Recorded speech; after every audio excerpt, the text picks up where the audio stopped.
દરેક types of fire માટે અલગ અલગ ડિફરન્ટ ટાઈપ્સમાં ફાયર એક્સટિંગ્વિશર આપણે હોય છે.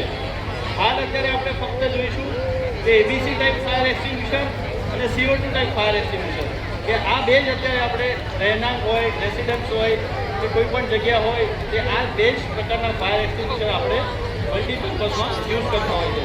તો આપણે જોઈશું કે અત્યારે હાલ આપણી પાસે જે નાનો ફાયર એક્સટિંગ્વિશર છે 100 kgનો, એ એબીસી ટાઈપ ફાયર એક્સટિંગ્વિશર છે. સાથે એની બાજુમાં જે છે CO2 ટાઈપ ફાયર એક્સટિંગ્વિશર છે. તો CO2 ટાઈપ ફાયર એક્સટિંગ્વિશર અને એબીસી ટાઈપ ફાયર એક્સટિંગ્વિશર કયા ઉપયોગમાં લઈશું એને આપણે જે વિભાજન પાડ્યું છે ABC એ રીતે આપણે જાણવાનું છે કે ફાયર એક્સટિંગ્વિશરની ઉપર એક લેબલ લગાવવામાં આવે છે અથવા એક લેબલ અથવા એના જે પાર્ટ્સ હોય છે જેનાથી આપ ફાયર એક્સટિંગ્વિશરને ઓળખી શકો છો, આઈડેન્ટિફાઈ કરી શકો છો. જોઈશું કે અત્યારે આપણી પાસે એક વર્ષની ફાયર લાગી ગઈ છે. આની અંદર પેટ્રોલ દુકાન હોય કે કોઈ બિલ્ડિંગ હોય તેવી જગ્યા પર કોઈ બહાર આગના સમયે કે કોઈ ફસાયેલ હોય તેવી જગ્યા પર કોઈ પણ બહાર નીકળવાનો માર્ગ ના હોય તો તેવી જગ્યા પર આ જમ્પિંગ કુશનનો આપણે ઉપયોગ કરીશું. કઈ રીતે આપણા જવાન આ બેગની જમ્પિંગ કુશન ઉપર જમ્પ કરી ને નીચે આવી જશે એકદમ સહી સલામત, જે આપ નિહાળી શકશો.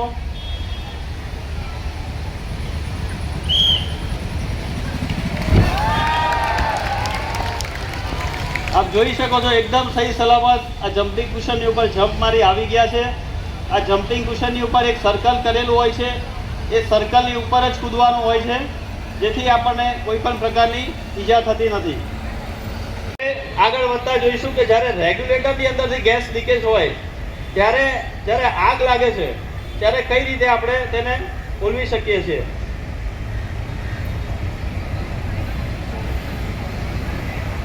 અત્યારે પવન બહુ છે એટલે આગ એની જાતે જ બુઝાઈ જાય છે, પણ જ્યારે ઘરની અંદર કોઈ મકાનની અંદર કે જ્યારે આવી રીતે ગેસના બોટલની અંદર આગ લાગતી હોય છે ત્યારે આપણી પાસે ઘરમાં એક ચાદર કે બ્લેન્કેટ હોય છે. એ બ્લેન્કેટની મદદથી આપણે આ સિલિન્ડર એલપીજી સિલિન્ડરની આગ પર કાબુ મેળવીશું. આપ જોઈ શકશો અમારા જવાન દ્વારા આ બ્લેન્કેટ કે ચાદરને ભીજવવામાં આવી છે ડોલની અંદર પાણીમાં, અને એ ભીજવેલી ચાદરને કઈ રીતે રેપ કરવામાં આવે છે, લપેટવામાં આવે છે. લપેટ્યા બાદ આ આગ બુઝાઈ જાય છે.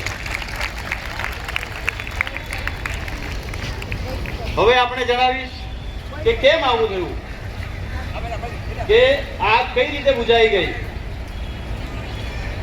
તો જાણીશું કે આ જે આગ હતી, આગને લાગવા માટે મુખ્ય 3 વસ્તુ છે. જ્યારે પણ આવી મીટર પેટીની અંદર આગ લાગતી હોય છે ત્યારે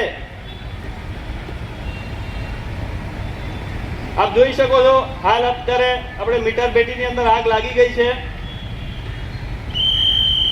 હવે જોઈશું ફાયર વિભાગ પાસે અત્યંત આધુનિક આપણું ફાયર બુલેટ, જેની ઉપર બેકપેક જોઈ શકો છો. ફાયર વિભાગના જાણ થયા તાત્કાલિક ઘટના સ્થળ પર એક ફાયર બુલેટ સાથે આપણા 2 જવાન તાત્કાલિક ઘટના સ્થળ પર પહોંચી ગયા છે. સાથે તેઓની સાથે આપ જોઈ શકો છો એક backpack, water mist cum foam, store pressure fire extinguisher છે. તેની મદદથી આ આગ પર કાબુ મેળવી લીધો છે.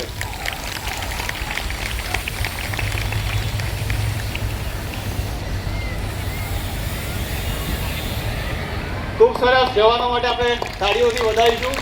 એ ગણતરીની સેકન્ડોની અંદર જ આગ પર મીટર પેટીની આગ ઉપર કાબુ મેળવી લીધો. ડ્રાય કેમિકલ પાવડર હોય છે. આ જે એક્સટિંગ્વિશર છે એ A class fire, B class extinguisher ઉપયોગમાં લેવામાં આવશે. આવી નાના પ્રકારની આગ હોય છે તે આગમાં આ ફાયર એક્સટિંગ્વિશરનો ઉપયોગ કરવામાં આવે છે.